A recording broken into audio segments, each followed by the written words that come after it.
Mesdames et messieurs, votre fidélité nous réconforte. À présent, vous écoutez la radio Oasis Congo émettant des bénis. Il est temps pour nous de vous apporter les actualités. Restez branchés.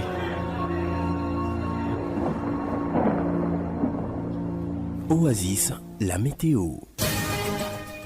La prévision météorologique de ce mercredi 16 octobre 2024 se présente de la manière suivante en ville de Béni. Levé du soleil 5h44 et se coucher à 17h50. La température maximale sera ressentie avec 4 degrés Celsius et la minimale à 18 degrés Celsius. Le vent courra à 15 km par heure l'avant-midi en direction sud-est et à même vitesse l'après-midi en même direction. Ce jour, le ciel sera couvert d'orages avec possibilité d'averses.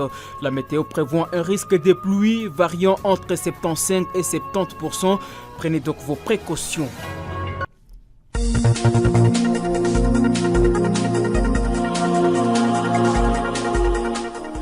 Au sommaire de cette édition des formations, le 10e anniversaire du début des tueries des civils par des ADF dans les Grands Nord de la province du Nord Kivu a été célébré ce mardi 15 octobre en ville de Béni. Les hommages ont été rendus aux victimes lors d'un culte écuménique au stade d'Engadi. Vous allez suivre dans ce radio-journal le témoignage des rescapés de la première attaque en ville de Béni. Deux corps de civils tués par des hommes armés ont été découverts ce mardi au village Makumbukumbu dans les territoires de Mambasa en Ituri. La CRDH locale parle d'une vingtaine d'autres corps qui traînent sur le sol depuis la semaine dernière. Nous en ferons le point tout à l'heure. Et puis, les mouvements de la lutte pour la démocratie appelle à une journée ville morte sur toute l'étendue de la RDC, c'est mercredi 16 octobre 2024. Selon l'esprit d'une déclaration rendue publique ce mardi, cette journée est décrétée pour protester ce que ce mouvement qualifie de salaires dérisoires des enseignants. Mesdames et messieurs, tels sont les titres choisis aux côtés de plusieurs autres actualités qui vous seront développées tout à l'heure dans ce studio par Farah Jakato. Espoir Adieu assure la prise de son et la mise en onde. Bienvenue aux détails et bonnes conditions d'écoute. Jeune, ton avenir est plein d'espoir. Mais une seconde de plaisir sexuel peut le gâcher à jamais. Sois sage. Je le disais tout à l'heure, ce mardi 15 octobre 2024 marque exactement 10 ans depuis le début des tueries des civils par des ADF dans la région de Béni, en province du Nord Kivu. En effet, les premières victimes avaient été abattues en octobre 2024 dans les villages de Kokola, situés dans les secteurs de Benimba ou dans les territoires de Béni. En ville de Béni, un culte écuménique a été célébré au stade situé dans les quartiers Ngadi, où les premières victimes de la ville ont été tuées le 15 octobre 2014.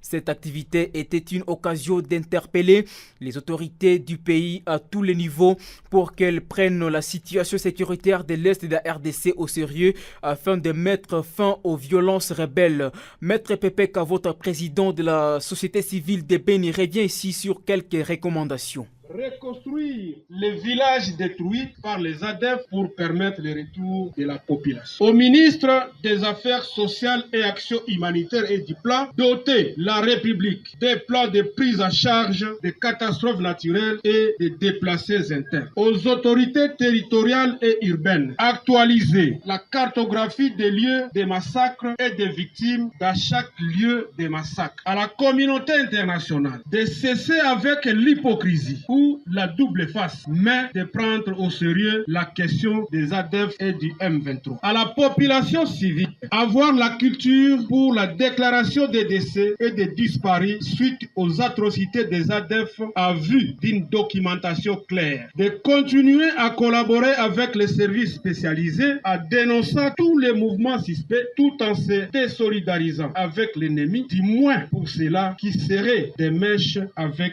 l'ennemi de la patrie. Restons unis et forts et l'ADF sera dans l'histoire. Ta contribution est nécessaire pour la construction de la paix. Pendant ces temps, quelques rescapés de la première attaque des ADF en ville de Beni appellent le gouvernement congolais à prendre en charge ceux qui étaient blessés et jusqu'aujourd'hui ne savent plus comment réaliser leurs activités. Ces deux rescapés relatent ici les faits comme si c'était hier, au micro de Erickson Louembwe de Top Congo FM. À cette époque-là, j'étais encore ici à Ngadi et c'est quand la situation s'était dégradée de plus que j'avais pris la décision de se déplacer jusqu'au centre-ville de Beni. En tout cas, nous avions perdu plusieurs personnes. D'abord un militaire, sa femme et son enfant, tous avaient été tués. De ma part, je remercie le gouvernement pour cet acte, car c'est grâce à cette journée nationale, nous allons chaque fois nous souvenir de nos compatriotes qui avaient perdu leur vie. C'est ainsi que je demande au gouvernement de songer en faveur des blessés. Et deuxièmement, j'aimerais à ce que ces mêmes gouvernements soient en mesure de mettre fin à cette guerre, raison pour laquelle nous voudrions que le gouvernement nous vienne en aide, pourvu que nous puissions bénéficier des soins de qualité. Jusqu'à présent, je suis infirme et je n'ai jamais bénéficié d'aucune aide de la part du gouvernement. À l'hôpital Hill Africa de Goma, on m'avait demandé $3,000 et je n'avais rien pour subvenir à mes besoins médicaux.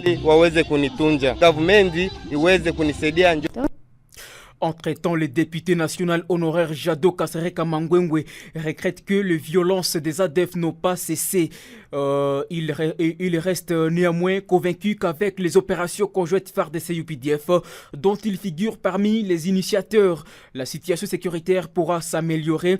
On l'écoute dans cet extrait sonore. Nous continuons à regretter nos compatriotes massacrés lâchement par ces fils de Satan au visage humain, les ADF. Et franchement, ça fait très mal lorsque nous rencontrons beaucoup d'orphelins, beaucoup de veufs, beaucoup de veuves. Il y a même des familles qui ont perdu papa et maman. Et certaines familles où ces ADF ont tué papa, maman et les enfants. Ça fait très mal au cœur. Mais remercions, félicitons la détermination de notre gouvernement en nous apportant les opérations conjointes FARDC-UPDF. J'en profite également. Féliciter et encourager notre armée pour sa détermination. Et nous espérons qu'avec la poursuite des opérations FARDC-UPDF, les opérations conjointes, d'ici quelques temps, nous ne parlerons plus de ces ADF. Mais sinon, ça continue à faire mal quand on apprend qu'ils ont encore tué quelque part. Heureusement que les opérations continuent pour les éradiquer complètement. Et à Butembo, la synergie des mouvements citoyens et groupes de pression de cette ville a organisé une marche pacifique ce mardi 15 octobre 2024. Cette marche pacifique avait comme objectif principal soutenir les forces armées de la RDC pour reconquérir tous les territoires occupés par les rebelles du M23, mais aussi anéantir totalement la rébellion des ADF, nous en fait savoir notre correspondant dans la zone Nzangos Mouvissoua. Pour sa part, le révérend pasteur Mate Sanane, président de la société civile de Butembo, remercie la population pour avoir accepté de cesser les activités afin de rendre hommage aux victimes des violences perpétrées par les ADF. Nous vous proposons de l'écouter au micro de Jérès Kassongo. Nous avons appelé les habitants de la ville de Butembo et du Grand Nord que c'est une journée commémorative des massacres de la région et que nous devons cesser les activités. Et donc, nous félicitons les habitants de la ville de Butembo pour avoir obéi au mot d'ordre. Et je crois que c'est quelque chose d'important parce qu'ils ont été conscients de la souffrance que nous avons traversée. Dans la région, vous savez, un jour, les ADF MTN, ils avaient fait l'incursion dans la ville de Butembo et nous avons eu des victimes. Et donc, ils sont conscients, raison pour laquelle ils ont accepté donc de commémorer avec les autres cette journée dans la méditation, dans la prière, à rester à la maison, sans vaquer à leurs activités habituelles. Et ce message, nous venons de demander que le gouvernement redouble l'effort pour que ce massacre puisse cesser parce que actuellement dans le territoire de Lubero, route Mangurijipa, c'est là où il y a l'épicentre maintenant de massacre. Nous, population, nous sommes derrière le FARDC pour les encourager, les accompagner en fait de mettre fin à cette situation. Oasis. Vous informer, vous éduquer et vous divertir, tel est notre devoir sacré.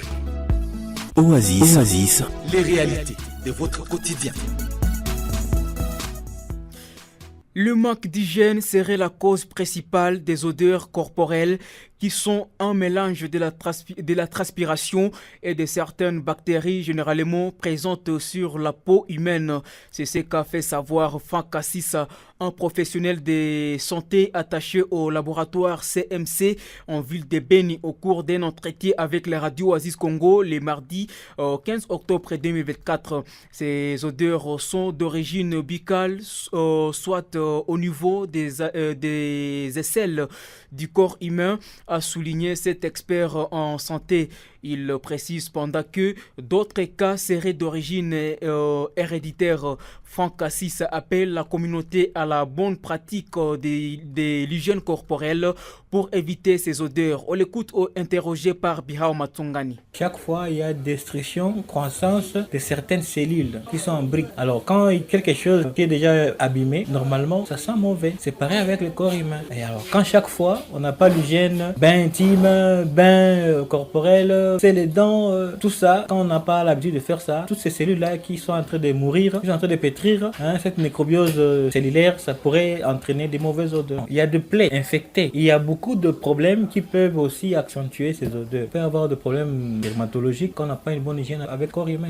Ça peut entraîner tout ça. Beaucoup de problèmes des dents. Le mode de prévention, c'est l'hygiène. C'est laver 2 à 3 par jour. C'est piler, brosser les dents. Pour les femmes, toutes les cavités, pour vraiment prendre soin de ça. Ce sont les sources des odeurs. Pour aider à éviter tout ça. Il y a des gens naturellement, ils ont une nature à certaines odeurs héréditaires. Il y a des déodorants qu'on utilise pour aider à pallier à tous ces problèmes. Dans la communauté, juste on doit prendre soin de notre corps. Des réactions s'enregistrent toujours dans la communauté par rapport à la probable révision de la constitution de la RDC promulguée depuis l'année 2006. Fabrice Sambili, l'un des habitants des Beni interrogés ce mardi, pense que l'essentiel n'est pas pour l'instant aux autorités du pays de réviser certains articles dans la constitution, mais le mieux serait plutôt d'améliorer les conditions de vie du peuple congolais. Celui-ci pense qu'à l'heure actuelle, les problèmes de ces pays est basé sur la mauvaise gestion de l'homme politique congolais. Nous vous proposons de l'écouter pour plus de précisions. Nous, de notre côté, nous nous opposons contre toute révision constitutionnelle parce que ce n'est pas la priorité des Congolais. La priorité des Congolais, c'est d'avoir l'accès à l'eau potable, voir le social être amélioré, les Congolais vont être en sécurité. Donc pour le moment, je ne vois pas une disposition de la Constitution qui empêche nos gouvernants d'instaurer l'autorité de l'État, de veiller sur la question sociale. Donc réviser la Constitution, ça ne va pas résoudre directement ces problèmes. Donc moi je pense que cette question-là n'est pas prioritaire.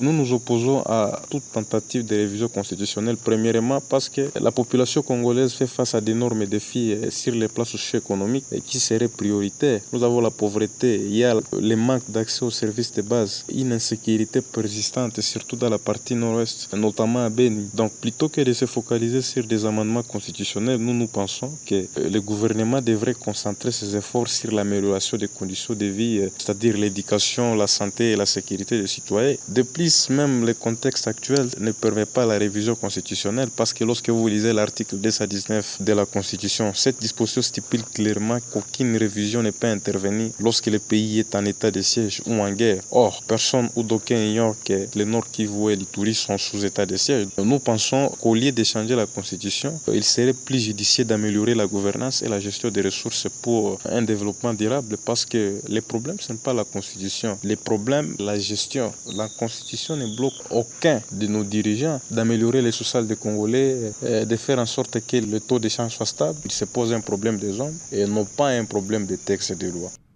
Parlons présent de cette information. Ce mercredi 16 octobre 2024 est déclarée journée ville morte sur toute l'étendue de la RDC pour protester contre des salaires dérisoires des enseignants et des fonctionnaires de l'État. Dans une déclaration faite à Kinshasa, le mouvement de lutte pour la démocratie et les vrais changements MDVC en sigle a fait savoir que les salaires que touchent les fonctionnaires de l'État, notamment les enseignants, infirmiers et d'autres, ne le permettent pas de subvenir à leurs besoins. Je vous propose d'écouter Augustin Bissimo, responsable de ce mouvement, dans cet élément piqué sur Top Congo.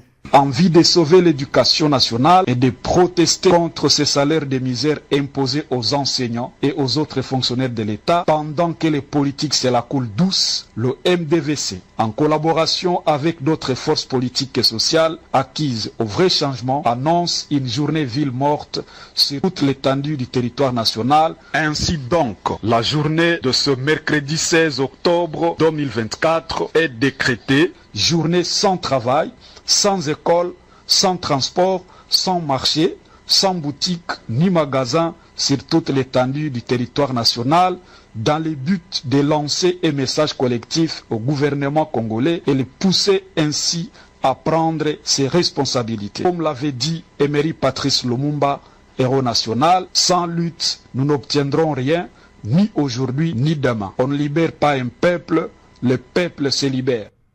Et à Provence de l'Ituri, 2 corps de civils ont été découverts ce mardi à Makumbukumbu, village situé dans la chefferie de Babila Babombi, territoire de Mambasa en Ituri. L'information est livrée par Grace Takine, secrétaire de la CRDH locale, qui indique que ces citoyens seraient tués par les combattants ADF qui commettent plusieurs autres cas de violation dans la région. Tout en rappelant que 5 corps de civils tués la semaine dernière par l'ennemi traînent encore sur le sol. Ces défenseurs des droits humains appellent la coalition des militaires phares de CUPDF à bien jouer leur rôle. On l'écoute. La situation du Bakaïko est très grave. Aujourd'hui, on vient de découvrir encore 2 corps, ça souffle de vie à Makumbukumbu. Et à Pamedi, il y avait une maison qui était incendiée avant-hier. Et à Munzangi, il y a plusieurs personnes et plusieurs corps qui demeurent encore sur le sol. Raison pour laquelle nous appelons la population de Lucese, Lianga et Sirika de demeurer toujours être vigilante car l'ennemi ADF circule toujours dans cette partie. Et nous appelons aussi l'armée de bien jouer leur rôle, surtout la coalition phare de CUPDF. Et à la population, on appelle la population d'être vigilante et de dénoncer tout mouvement suspect pour qu'on puisse retrouver la paix dans cette partie de la chefferie de Babila Babombi. Actuellement, le groupement Bakaïko est plus touché et il y a plusieurs corps qui ne sont pas encore enterrés jusqu'à présent. Et encore aujourd'hui, on vient de découvrir d'autres corps à Makumbukumbu. C'est très grave, messieurs les journalistes.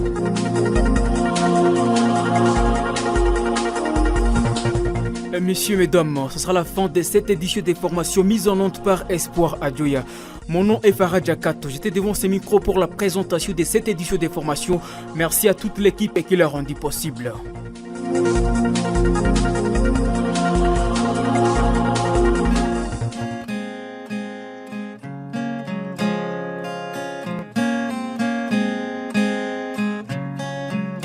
La cité est sale, elle est vraiment sale comme une salle de classe de primérien. Vous devriez venir là-bas un jour pour comprendre réellement ce qui s'y passe. Nous sommes en région de Bichibou, en cité de Benelux au royaume de là-bas. La cité est vraiment sale, tout le monde voit et constate, mais personne n'en parle. Seuls les pèlerins de passage a alerté les uns les autres. Visiblement, aucune autorité ne s'en occupe. La saleté est depuis un moment partout dans la cité au point que l'on se demande si les citadins de Benelux sont devenus myopes ou borgnes, car la presse locale a longuement alerté, mais sans succès. La RSF avec la cyprométhazine ont mis des articles sur les réseaux sociaux, mais les dirigeants de la cité demeurent invisibles ou mieux insensibles. Sur les boulevards de l'indépendance, par exemple, les seuls boulevards de la cité d'ailleurs, les immondices sont presque partout. Les boutiquiers essaient de nettoyer chacun devant sa porte, mais ne savent pas où jeter les immondices. Jusqu'au quartier chaud commercial de la cité, on rencontre des saletés ça et là. Faut-il donc rétablir la taxe de la voirie urbaine? Faut-il réarranger les travaux communautaires? Bon, toutes ces questions restent sans réponse. Au royaume de là-bas, les travaux dits communautaires sont tracassiers. On empêche aux gens de travailler ou d'aller en service, soi-disant que c'est l'heure des travaux communautaires, mais en réalité, quelques 5% seulement des habitants s'y mettent. Les autres sont dans les loisirs ou encore dans les repos-repas. Les autorités de la cité elles-mêmes travaillent où pendant les heures communautaires? Voilà autant de questions qui se posent les touristes et pèlerins de passage dans la cité. Les autorités donnent les orientations, les ordres, oui, mais les mêmes autorités ne participent jamais aux travaux communautaires. Et pendant ce temps, la cité demeure sale, très sale même. À force de vivre à côté d'une poubelle, on finit par s'habituer à son odeur et la trouver normale.